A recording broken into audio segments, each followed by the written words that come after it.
Welcome. My name is Marla Newman, and I am EVP of Sales at Raptive, and I am joined today by Alicia Criner, who is the Global Head of Digital for Galderma.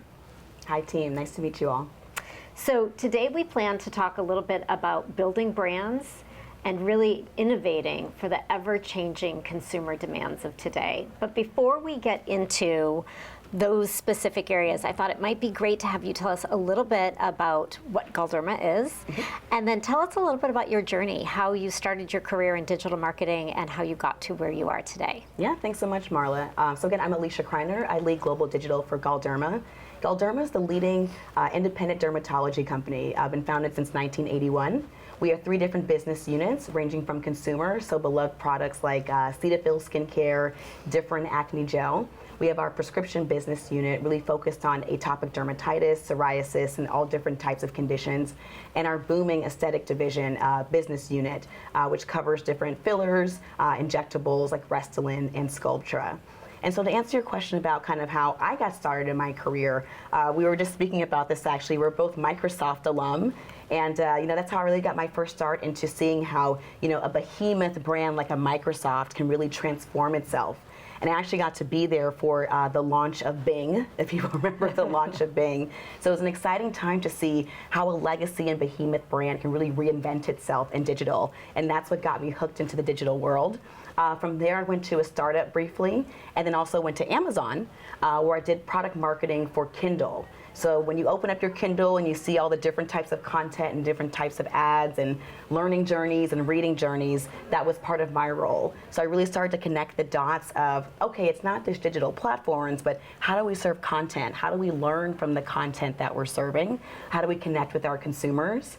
And then parlayed that experience over to L'Oreal. And at the time, L'Oreal was really building an understanding of, we have beautiful brands, beautiful products, but how do we tap into that technology space, that digital space? Many can attest today that L'Oreal, one of their claims is the largest beauty tech company in the world. So it's exciting to see that journey of, launching AI tools at the time, CRM, different websites, social media influencers. And then most recently, as mentioned, I'm now at Galderma, leading global digital, and it's been an exciting ride for us. We're a private company, so sometimes we don't get all the shine and all the glory of the things we're working on. But one of the big projects I'm excited to tell you about is our Cetaphil AI tool. Okay. You can actually go to Cetaphil.com, and we have a selfie scanning tool powered by AI. Our partner is Perfect Core. And so you scan your face and you get a score, and you can see kind of what type of skincare or skin concerns you may have. So whether you're a little red or a little blotchy or a little dry. And then we'll give you recommendations on how to actually build your skincare routine and your regimen to treat those symptoms as well. So very exciting to see that. And one of our primary concerns here was making sure it was inclusive. Some of the feedback we get with these selfie tools is it's hard to manage, it's not good lighting, or different ethnicities or genders, it doesn't pick up on the different attributes. So that was one of our primary focus areas, and so many other projects to come. It's so amazing, and congratulations as a major Cetaphil user. Often go through the aisle and see the different things, and it's like, okay, I know I use my cleanser, I know I use the moisturizer, but beyond that, not knowing what to do.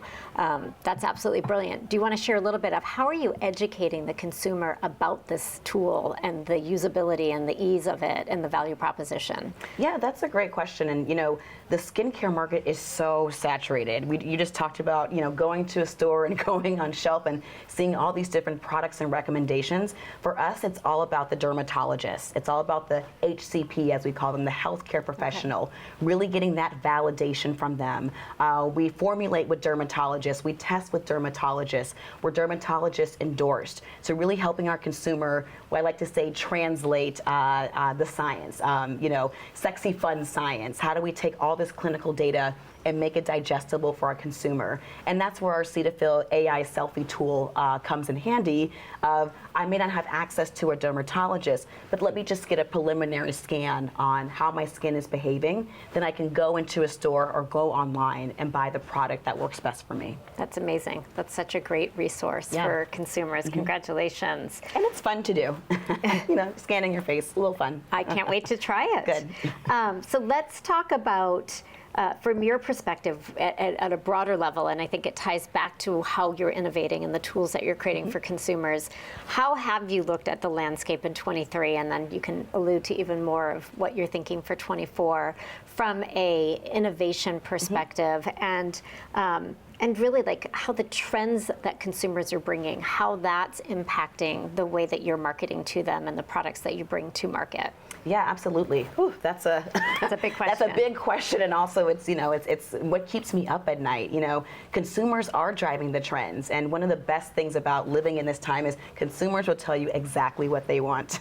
All you have to do is read the reviews, read the comments on Instagram or TikTok and see what's shared. So step one is really, of course, having the qualitative data. Definitely quantitative, we want to understand the numbers and the engagement and the click-throughs, but really the qualitative, what are they saying? What do they need from us? And sometimes it's not just more products or different types of products. Sometimes it's education.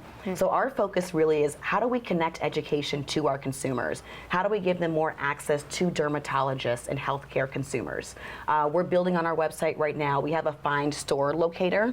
So we're also building Find a Clinic to really help connect people to find a dermatologist in their area or to find a specialist in dermatology or skincare concerns that they need. So that really feels like a differentiator for your skincare line versus your competitors, is Yes. this very dermatologist-driven backing. Absolutely. That's and great. I'd say, for us, it's twofold. Also, the healthcare practitioner, they in themselves are consumers.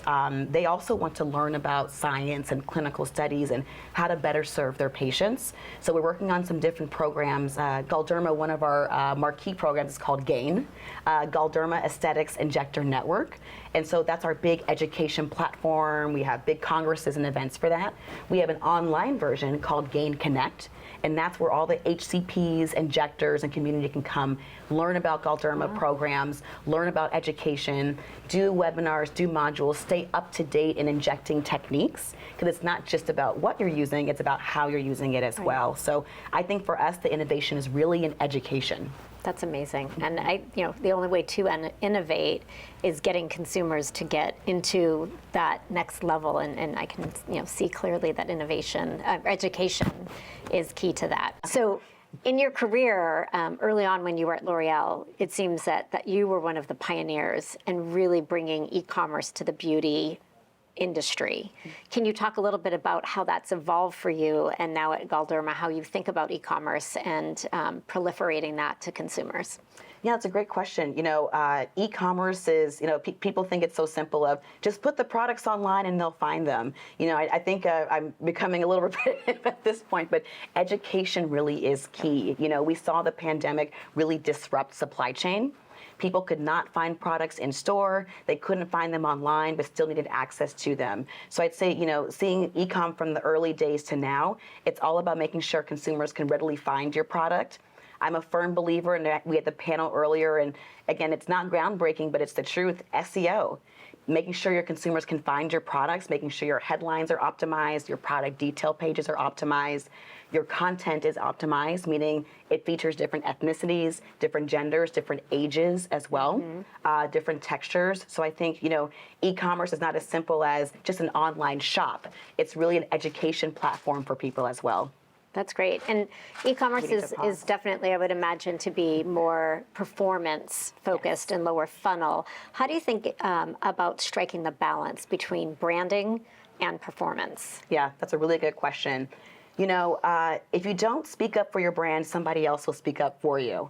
Nowadays, we love to work with content creators and co-creators to develop content, because sometimes you want to own your message, you want to be the authority.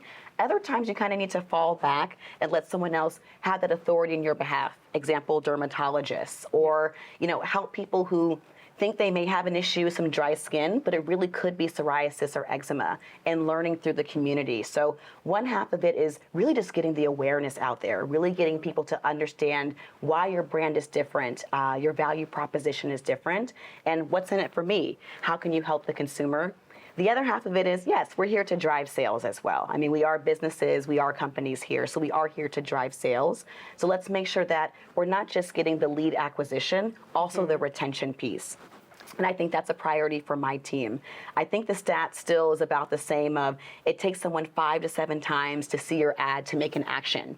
So if you already have that person in your CRM database or in your social following or in your different marketing and databases, it's much easier, much more efficient to keep them shopping with you and keep that relationship than always constantly recruiting new. So it's a dual-end strategy.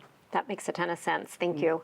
In terms of creators, I think it's an interesting transition. You yourself were a creator back in the day. I think the olden days. You referenced yourself as a blogger, but I think really you were a creator. You were bringing content to a community of people and inspiring them, informing them. And what we're seeing in today's world is creators are the brands of the future. Us at Raptive very much believe that creators are the future brands. Absolutely. And that all creators are influencers, but not all influencers are creators.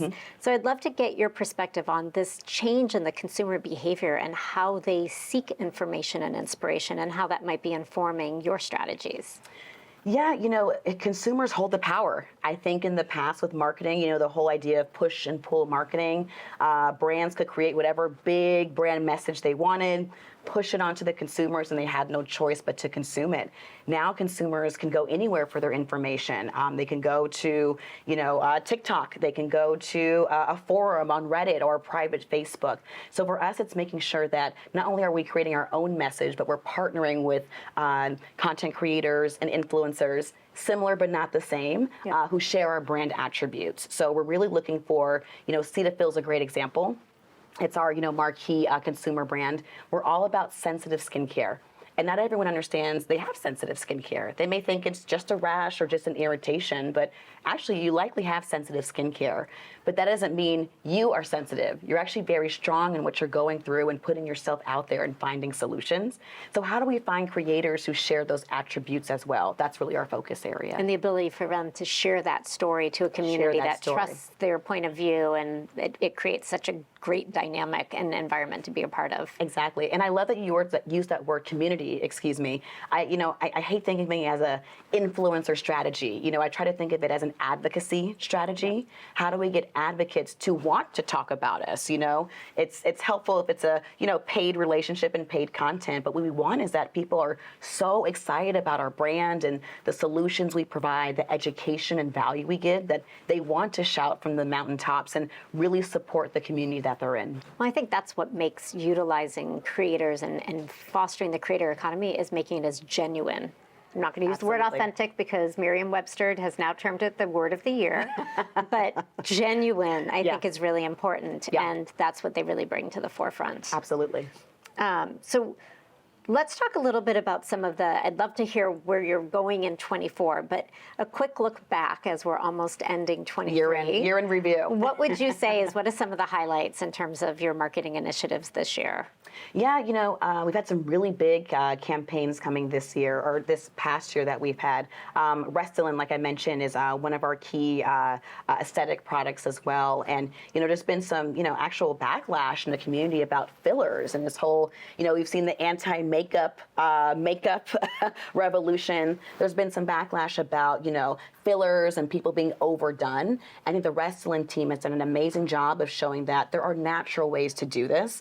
And it's not about changing your look. It's about enhancing what you already have. And again, it's about the empowerment of what you already have. You may just want to have a fresher look. So I think, the team really just diving headfirst into that and not shying away from some of the controversy and saying, we understand what people are saying out there, but this is not the look we want you to go for. We want you to be natural and be confident. I think that's a really big win for us this year. Like I mentioned, our Cetaphil AI tool, that's been a really big win for us as well. And if I'm allowed to say, results on camera, Galderma, it's just been an exciting year for us. We surpassed the $3 billion threshold. And for a small independent company, that's huge for us. I think some of our brands have doubled in revenue in just over the past 2-3 years. So for us, it's really an exciting time of, we're not just consumer or aesthetic or prescription, we're really holistically providing solutions for people, not just patients. So it's a really big year for us. Congratulations, that's an amazing milestone to achieve. And I love how you leaned in to the trend. And again, the genuine nature of acknowledging what's being said and how the product can evolve and help consumers and address the issues and show how it can take it to the next level of use. So tell me a little bit of, like, based on that success you've had this year, what are you looking forward to in 24? 2024, what am I looking forward to? Again, I think I'm a broken record on this one, but really education. I just, I think about my own friends and family who, they bring up something and I'm like, are you serious? I work in skincare, I work in beauty, you guys should already know these kinds of things.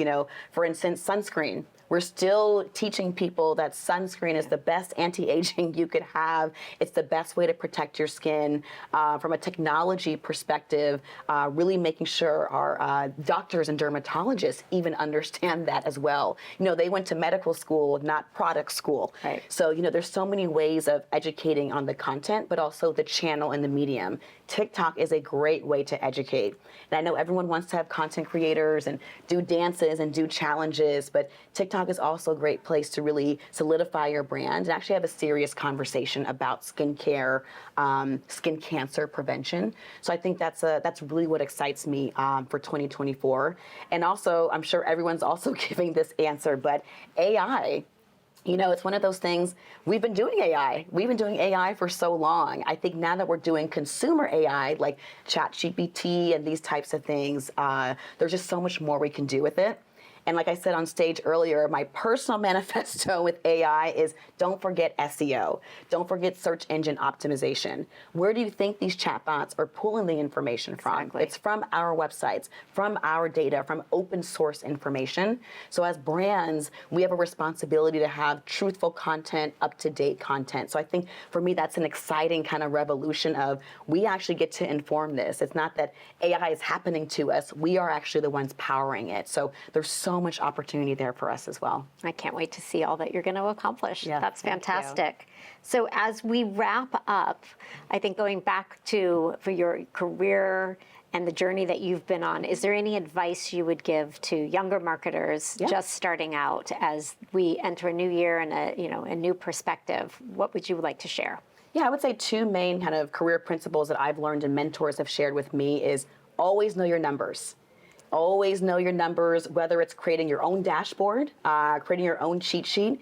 You should at all times be able to speak to, from a data perspective, how your business is doing, how your business is growing. What are the challenges to your business? Even if no one ever asks you, this is how you develop as a leader and really start to show leadership.